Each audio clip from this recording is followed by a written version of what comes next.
Hello, listeners. I'm so excited to be welcoming you to today's episode of our program series, Financial Inclusion and Economic Development on Amorgate Radio Communications. I remain your host, Titilola Ogushono.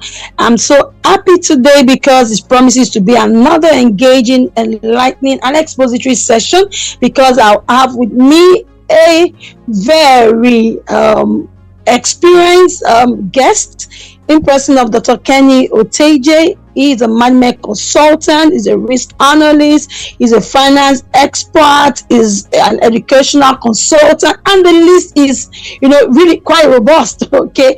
And it could be quite intimidating. But we have the honor of having Dr. Kenny Oteje join us with our discussion today on our theme episode, actionable strategies in linking financial literacy with financial inclusion. Thank you so much for joining us, Dr. Kenny Oteje. Thank you for being here. Okay, the voice is always very calm, but beneath that calm voice is a lot of experience and expertise. Okay, so listeners, don't be deceived with the calmness of the a very experienced guest in person of Dr. Kenny Oteje. He is a management consultant, he's a risk analyst, he's a finance expert, he's an educational consultant, and the list is, really quite robust, okay? And it could be quite intimidating. But we have the honor of having Dr. Kenny Oteje join us with our discussion today on our theme episode, actionable strategies in linking financial literacy with financial inclusion. Thank you so much for joining us, Dr. Kenny Oteje. Thank you for being here. Okay, the voice is always very calm, but beneath that calm voice is a lot of experience and expertise. Okay, so listeners, don't be deceived with the calmness of that voice.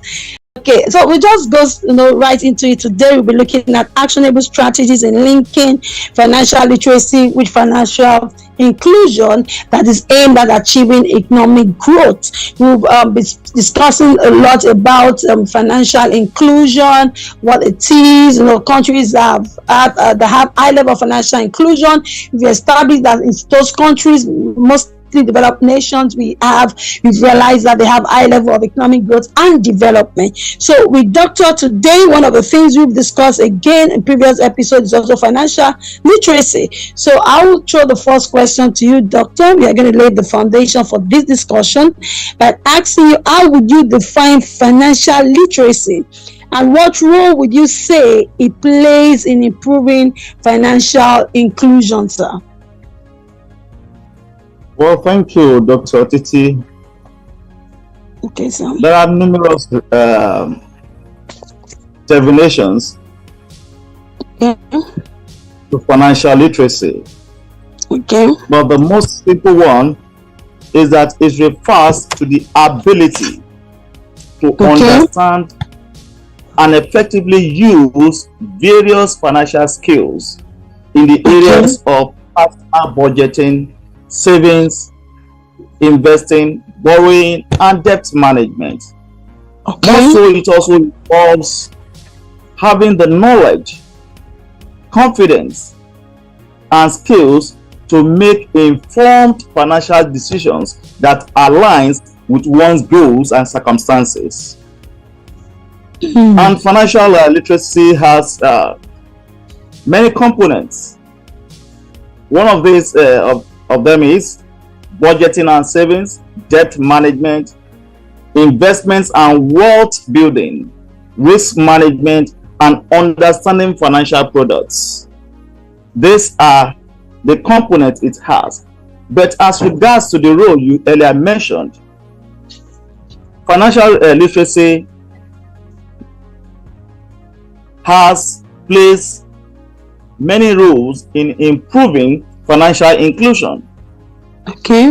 One of the roles that financial literacy plays in improving financial inclusion is that it empowers decision making, which implies that people with financial literacy can better evaluate loans, savings account, and digital payment options in order to avoid any illegal practices.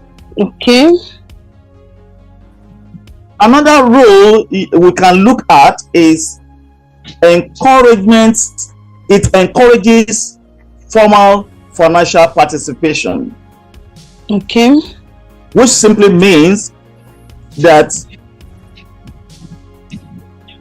it gives people the knowledge, the idea of both physical banking, mobile banking, and microfinance instead of informal alternatives.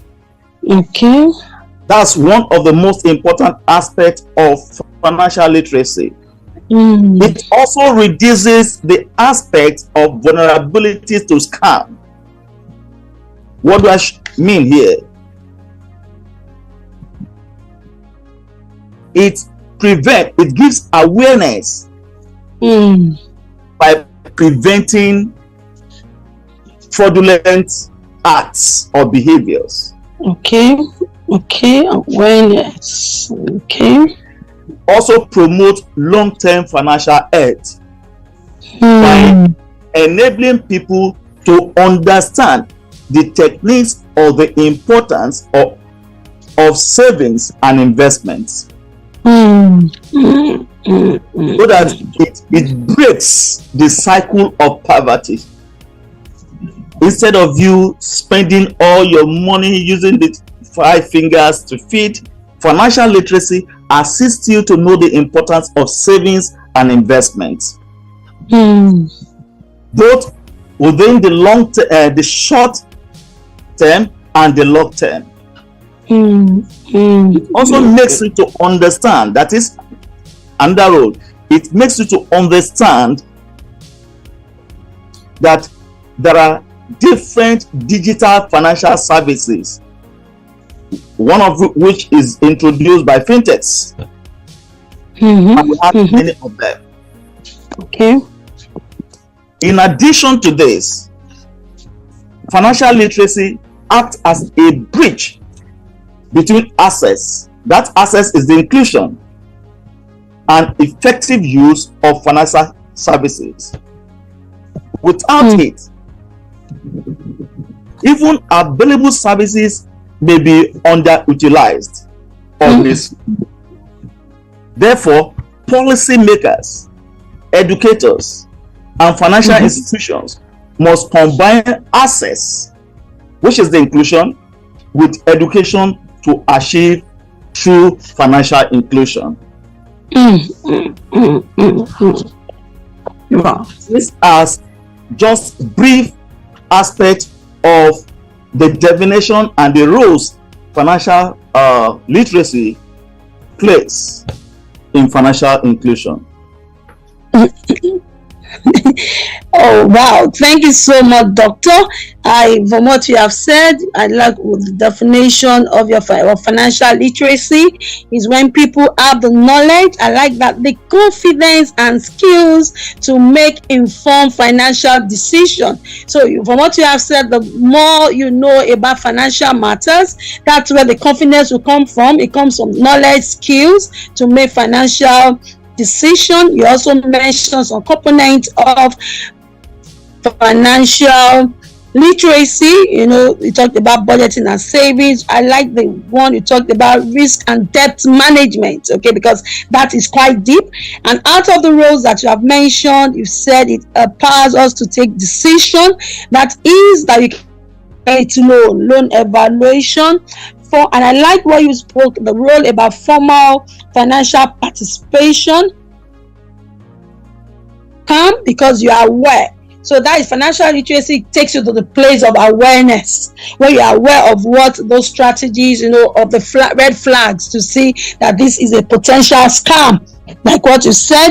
And you said it helps to break the cycle of poverty and also you mentioned that it has as a bridge between access and the effective use of financial services. So what you are saying, doctor, is it right to say you're saying that if you are not financial, if one is financially illiterate, the financial product could be there, but you might not be able to know how to make use of them, or you might not even be aware of the existence of such financial products. Okay, now I want to take it off from there to say that now, if I am aware, how does financial literacy then help to enhance financial stability for an individual? This is very simple. Financial literacy enhances financial stability by equipping individuals with the knowledge and skills needed to make informed and effective financial decisions. It also contributes by enabling individuals to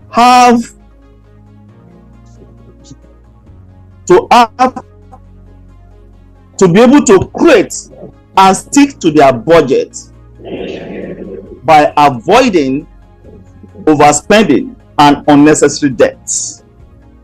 Okay. It will also encourage both individuals or organizations to prioritize their needs over wants, ensuring sustainability, cash flow management. More to that, financial literacy also assists individuals to make informed savings and investment decisions by having knowledge of compound interest and risk return trade-offs. It will also assist you or enables people to build emergency fund by avoiding unnecessary financial shocks that may arise as a result of job loss or medical crisis and the rest. Okay. Understanding financial literacy makes employees or individuals understands the importance of effective retirement planning. Okay.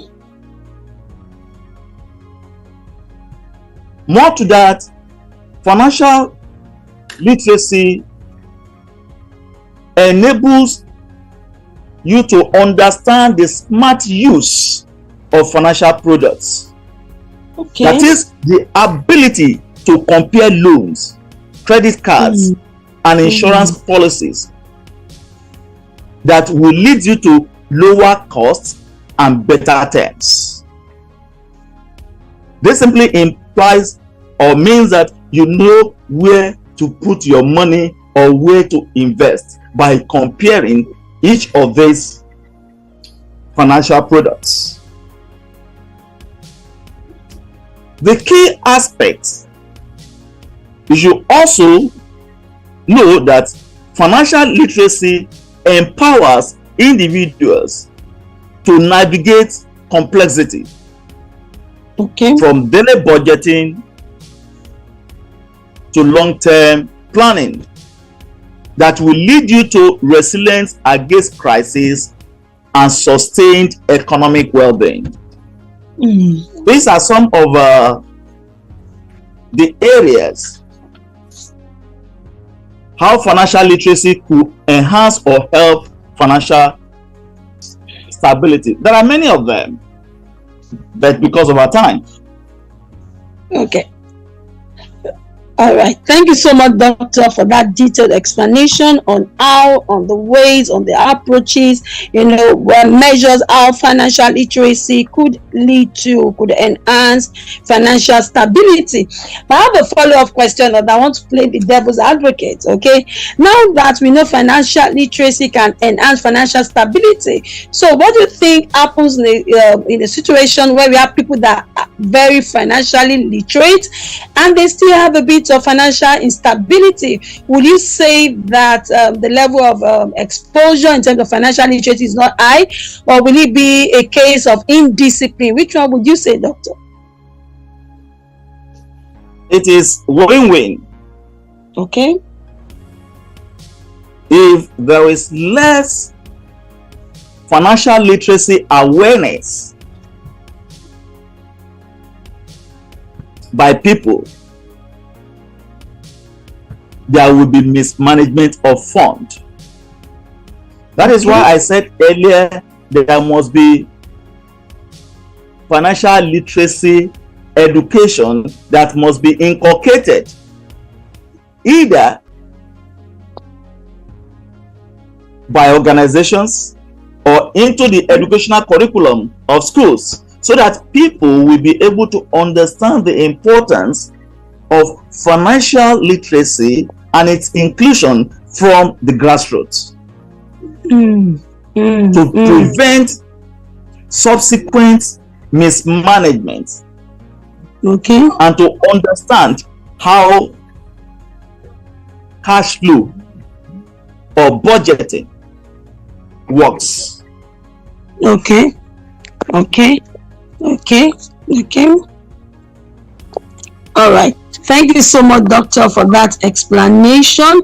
Okay. I looked at various reports and I realized that we have, very financially literate countries around the globe. We have the likes of Denmark, the likes of Sweden, the likes of Norway, we have Canada, we have Israel, we even have the United Kingdom. But when we look at financial literacy, among developing economies, developing countries, developing nations, is quite low. The likes of Denmark have 71% financial literacy rate, Sweden 71, Norway is still around 70, we have Canada close to 70, about 68% from the report that I saw. But now coming back to developing nations, like I said, developing economies, the rate is quite lower than that. So from the experience, from words of expertise, depth of knowledge, how do you think financial literacy can be improved, in developing countries? Particularly, my focus is among low-income households or marginalized groups. One, improving financial literacy in developing countries, especially among low income and marginalized groups, requires a multifaceted approach. Multifaceted approach that can address the systemic barriers, cultural relevance, and accessibility. One of these ways by which financial literacy can be improved in developing countries is that government should integrate financial education into school curriculums. Integration. Okay. If you look at some of these developed nations, for instance, only 25 USA states require personal finance courses for high school graduations. And disparities exist where low income and majority schools are less likely to offer such courses. Therefore, developing countries should prioritize national policies to embedded financial literacy in educational system, ensuring equitable access. There must be early exposure to financial literacy. There must also we must also have what we call community-based and culturally tailored programs. Okay. And when we are talking about culturally tailored programs, that is localized contents. Okay. Local economic realities. For instance, in Nigeria, you cannot import a foreign idea with regards to financial literacy to include it into our educational curricular activities. We must understand what it takes in Nigeria. So that when you are building up your curriculum, it must tailor to your local content, the happenings in your environment. Okay. We must also leverage. We must also leverage in addressing systemic inequalities.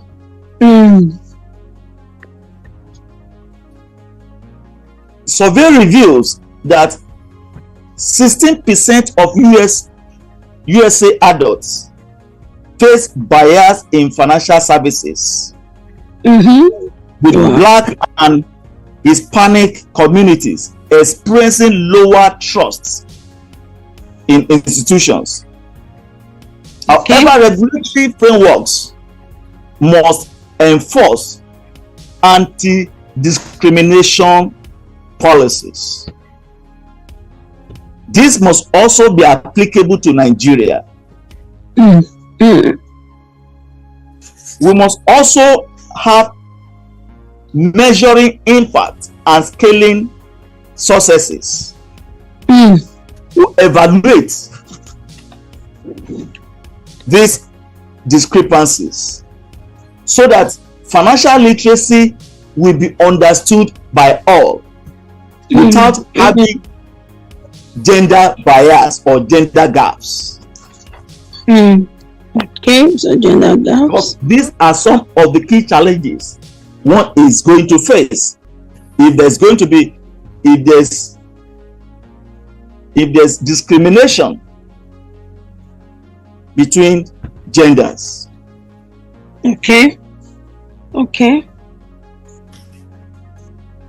By combining policy reforms, technology, and community engagement, financial literacy can empower marginalized groups to break cycles of poverty and participate equitably in economic growth.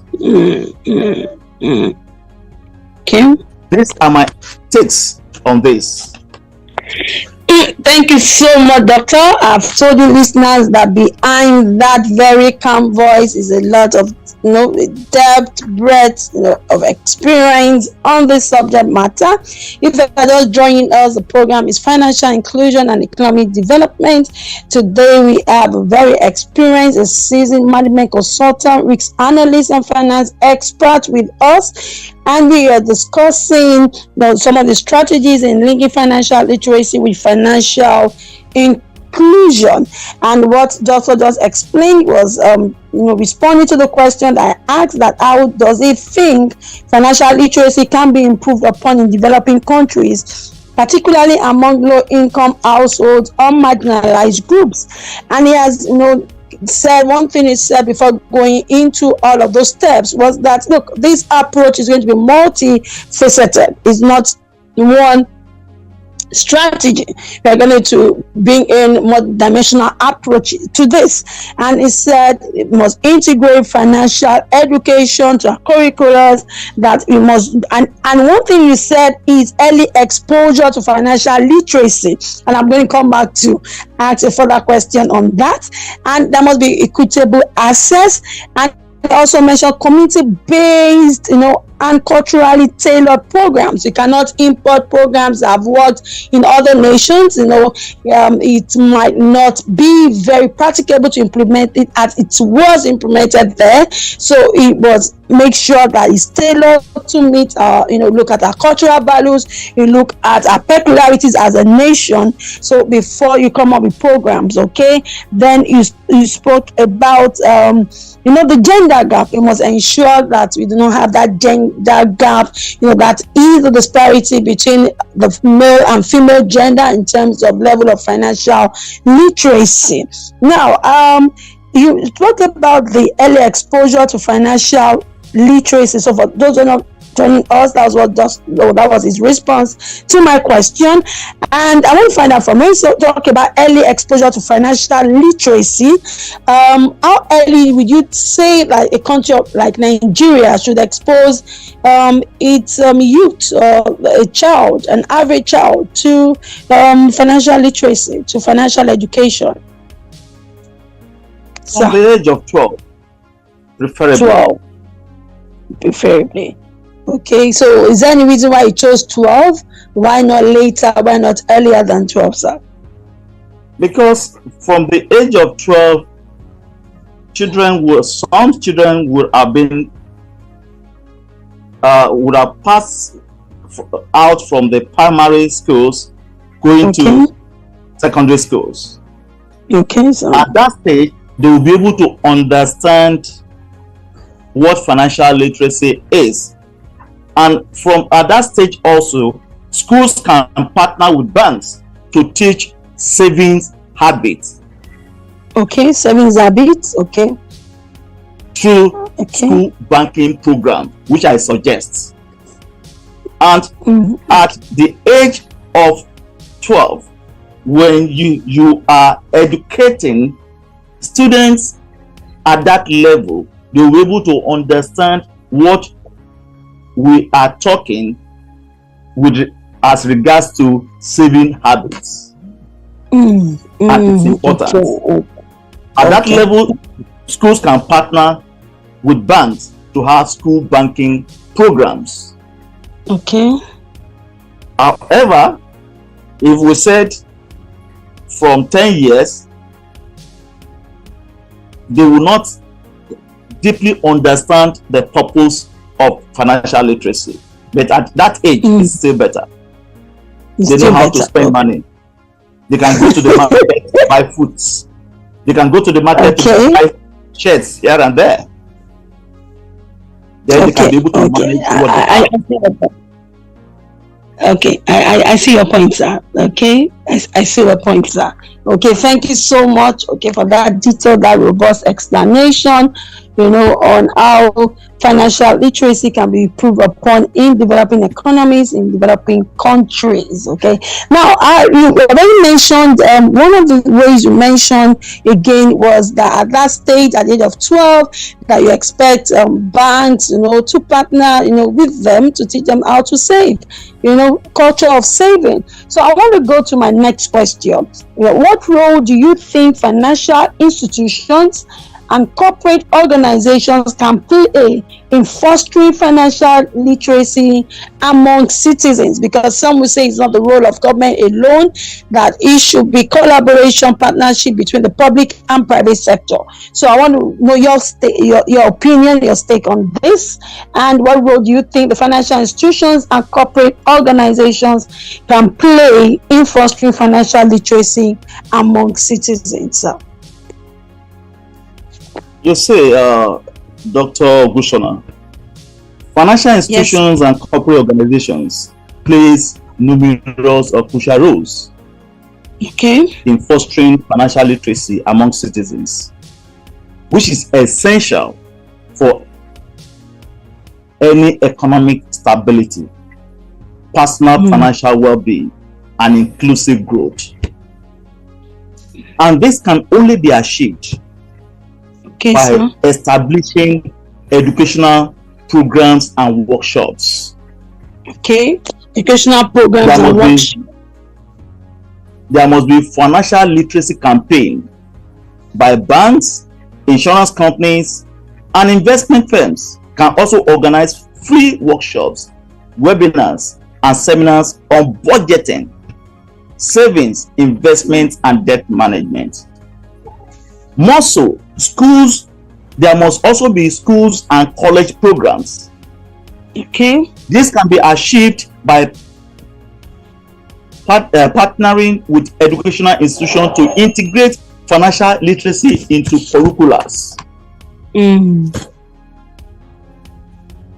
We must also have what is regarded as workplace financial training. Okay, workplace financial training. This implies that employers of labor should also offer financial wellness programs to help employees manage salaries, retirement plans, and investments. Okay. There must be what is called regarded as inclusive financial product services. Inclusive financial product services, where we have transparent policies, low-cost banking solutions, the different areas where individuals can save and deductions will be minimal.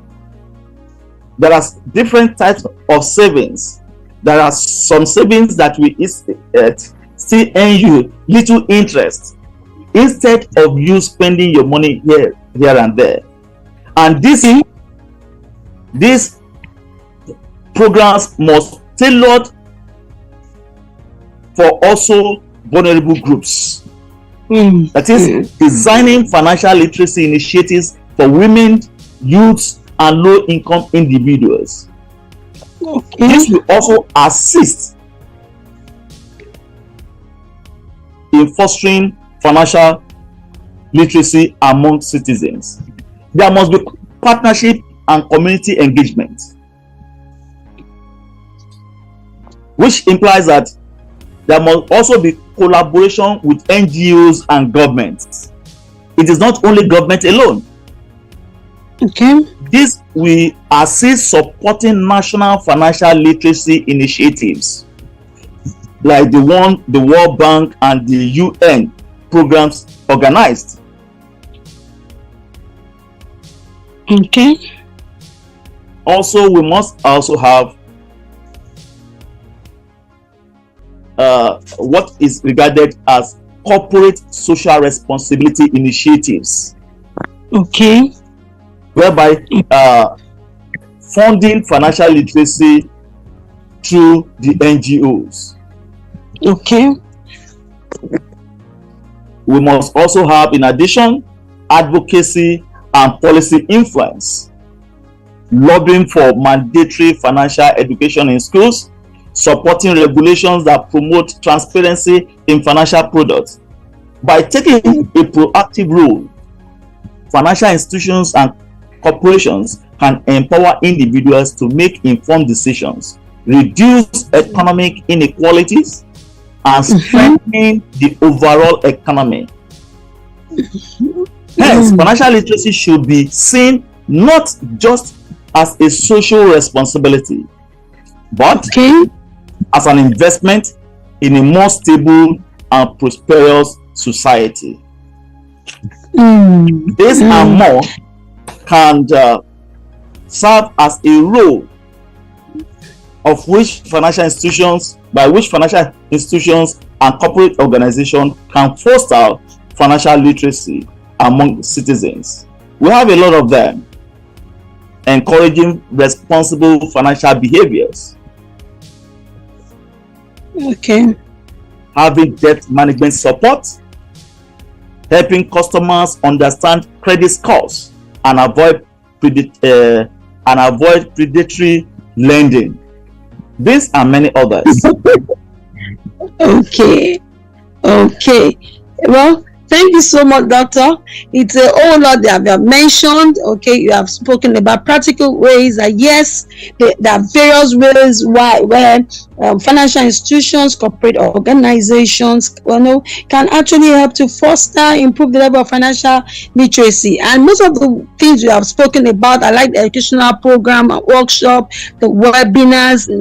You spoke about the workplace, for workplace financial training. So not just from the A12, not just for students, even for those that are working in the workplace, there is need for them to know about financial matters. And you're right. And you talked about the CSR, the corporate social responsibility, that the financial literacy, the drive for it should be seen beyond just the call of corporate social responsibility, but it should be seen as an investment for a more stable and prosperous economy. So for what you have said, it means that there must be a collaboration, okay, among the corporate organization, financial institutions, even the educational institutions, okay, because you spoke about going back to the schools, having, I know that CFA came to to the universities and their partners, and they established what we call investment society.